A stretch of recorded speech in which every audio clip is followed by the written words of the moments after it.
গাজীপুরে বনের জমি দখলে বন কর্মকর্তাদের মদদ, উজাড় হচ্ছে বনাঞ্চল। গাজীপুর, কোনাবাড়ী ও বাসন থেকে ফারুক আহমেদের প্রতিবেদনে। গাজীপুরের কালিয়াকৈর উপজেলার চন্দ্রা বিটের আওতাধীন বন বিভাগের খাস জমিতে প্রভাবশালীদের অবৈধ স্থাপনা নির্মাণের মহোৎসব চলছে। অভিযোগ উঠেছে, সংশ্লিষ্ট বন কর্মকর্তাদের প্রত্যক্ষ ও পরোক্ষ যোগসাজশে বনের জমি দখল করে গড়ে উঠেছে বহুতল ভবন সহ বিভিন্ন স্থাপনা। এতে হুমকির মুখে পড়েছে স্থানীয় প্রাকৃতিক বনাঞ্চল।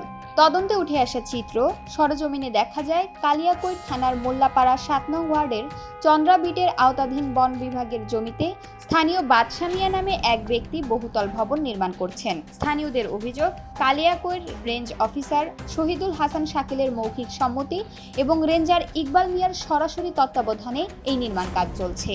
এই বিষয়ে রেঞ্জার ইকবাল মিয়ার কাছে জানতে চাওয়া হলে তিনি দাবি করেন, ভবনটি বাদশা মিয়ার রেকর্ডীয় জমিতে নির্মিত হচ্ছে এবং তিনি নিজে জায়গাটি পরিদর্শন করেছেন।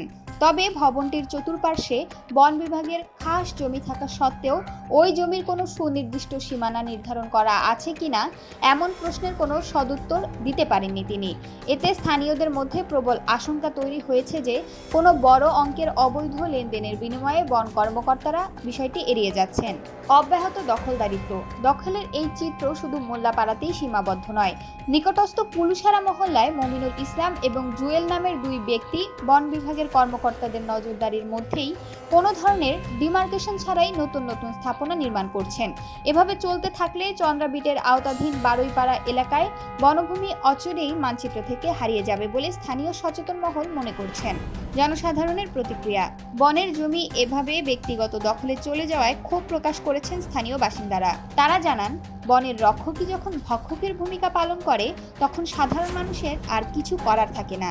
অবৈধভাবে বন ধ্বংসের হাত থেকে রক্ষা পেতে এবং অভিযুক্ত কর্মকর্তাদের বিরুদ্ধে কঠোর ব্যবস্থা গ্রহণের জন্য তারা বন অধিদপ্তরের ঊর্ধ্বতন কর্তৃপক্ষের জরুরি হস্তক্ষেপ কামনা করছেন।